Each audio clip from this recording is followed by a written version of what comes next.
അപ്പൊ ഇന്നത്തെ നമ്മളെ കേക്ക് നമ്മളെ പെങ്ങളെടുക്കാണ്. പെങ്ങളെ ചെറുക്കം SSLC പാസ്സായിക്കണ്.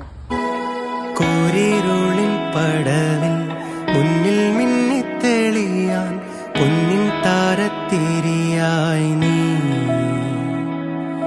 വിണ്ണിൽ നിന്നും പറന്നിൻ നെഞ്ചിൻ കൊമ്പിലിരുന്നേ മാലാഖപ്പൂവിതളേ